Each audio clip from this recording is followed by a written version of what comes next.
Alrighty, hello YouTube. Tony's back with another video. We're going to talk about this baby right here. It's called the Sur-Ron Light B. Right, here's the little logo. You can see it very well. I'm filming with my phone because my helmet camera, the Cine 10C, died on me. So I'm waiting for the new version of the 10C Pro, which should be released by November or something like that. Alright, back to this bike. So I own this bike for about 2 months now. It's a really great bike.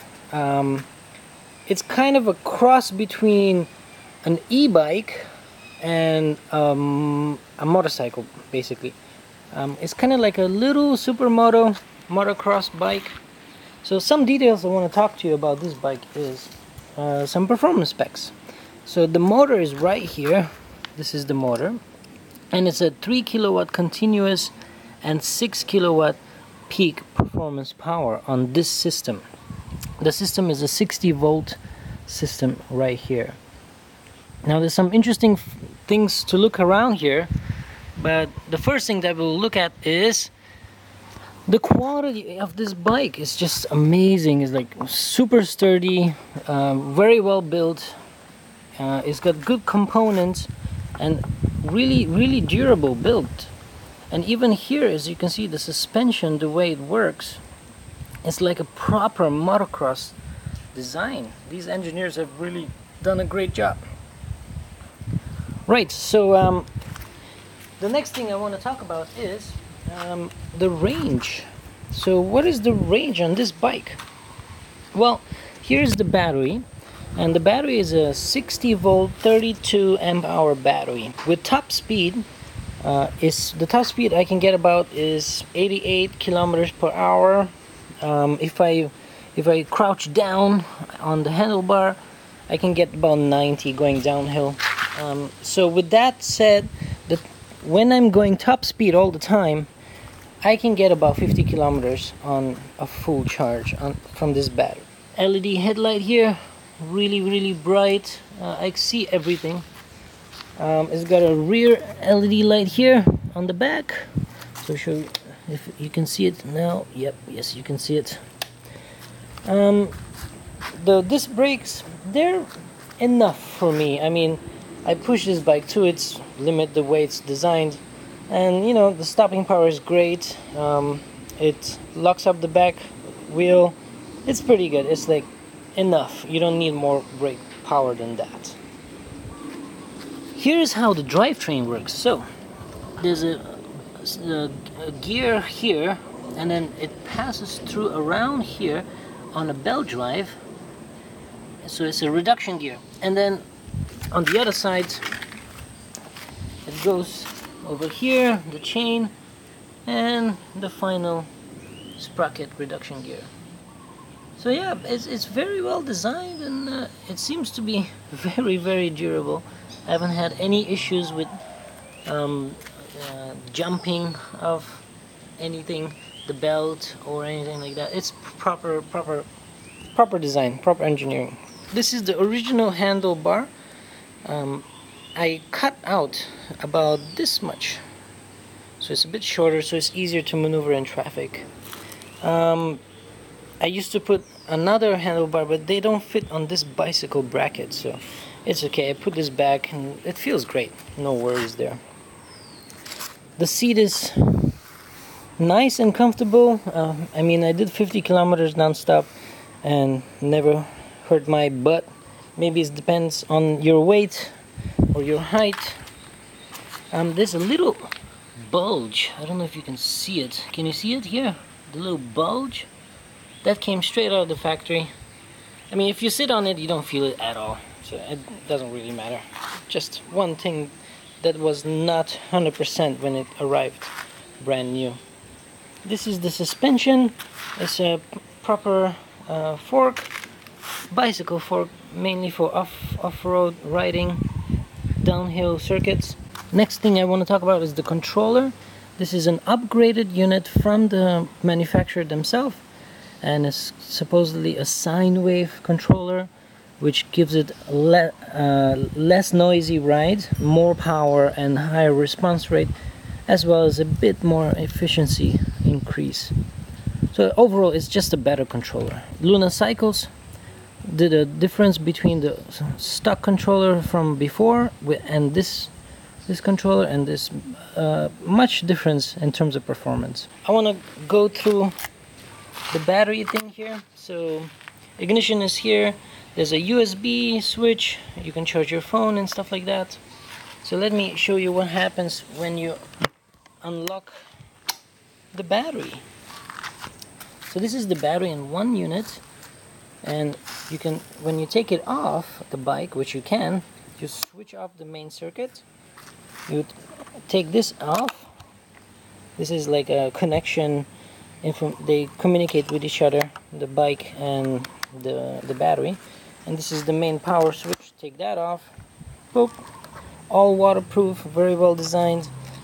And then you can pull it out from the battery case, and that's the battery. So I'll come over here, put the battery here on the desk, and yep, you got this nice empty hull. Very light right now. The entire bike with the battery will weigh about 48 kilograms, which is quite light. I like that. Now, moving on to the battery, we have a charger here. This is their charger, and damn, it's one sturdy ass charger. Look at that. This thing is a brick. You can just drop it and nothing will happen to it. Quite amazing. It's got this really sturdy looking plug that plugs right here into the battery. Pop that off, and boop. That's it. That's in. And then this is going to the wall. So this is a 10 amp charger. So this is at 100%. So from 0 to 100 it will take exactly 3 hours to charge. But I never actually reached that low. I've only reached, the lowest was 5%. Okay, so I'll show you how to put this back. It's gonna be a bit tricky one-handed because I'm carrying my phone with me. I'm gonna make sure you don't hit those cables here. Yep, and then pop it in, and it just slides in. Done. Then just do the reverse as what you did before. Connect the power cable, connect the communications, and power it up. And done. That's it. Let's see what happens when you turn it on. It's on now. Here we can see the kilometers I've done so far. 1,382 kilometers. Oh, and my top speed yesterday was 83 kilometers per hour. Not bad. You can always reset this. So all you have to do is long press here, and it resets the top speed and your kilometers that you've done. Basically, I do that every time before I ride. And there's only two screens, total and your trip. That's it. Here's the sport mode and eco mode. I don't know what that stands for, but basically that's the eco mode. This is the sport mode, and this is a little hooter which lies underneath here. Yeah, okay, so the top speed on sport mode is about 88, as I mentioned. Eco mode is 45 kilometers top speed, and the performance goes way down low. It kind of feels like my e-bike in terms of performance. Yep. So here are the brakes. This is the rear brake, this is the front brake. They have sensors in here. I don't know, you can see the hole? That's right, there's a sensor on both of them, and what happens is if you press the brake, the magnets inside will touch and come close together and basically turn off the motor performance. So that's bad for if you want to do wheelies. So what I did was I just unscrew them and take them out, and that's it. Now it's proper wheeling machine. In sport mode, this really is a wheeling machine. It's quite torquey from standstill. Alright, so as you all know, every vehicle has a positive and negative thing, right? So let's talk about some negative things first. One thing that I don't like about this bike is there's zero storage.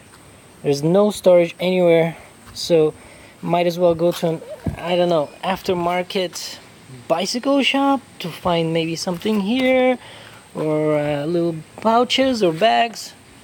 Other than that, I carry my backpack every time I go on a long trip, get a charger in. The second negative thing is this is a completely waterproof bike. You can go in the rivers and like submerge it, but I don't know why would they design a completely waterproof bike when this little flap just like tiny touch it and it exposes the charging. So that's not very good. I mean, this will affect, water can affect for sure the battery. So I don't know, look at this, like super floppy and flippy flimsy little thing. And when you come home after rain, you know, you want to plug in, it's dark, like you can't even see where the thing is. Just bugs me, man. I don't know. Maybe it doesn't bug other people. It fucking bugs me. You got this the USB thing. That's much more sturdy. Look, it takes much more power or force to actually open it, which I would trust this point much more than that point. Another negative thing about this bike is no mudguards. No mudguards. Which is of course understandable. It's not a street legal vehicle, right? When they started selling this was designed just for fun and off-road fun and downhill things that you carry in the car or something like that. The way I use it is street, so I need mudguards. So what I did was I found these mudguards called the Defender XC1s.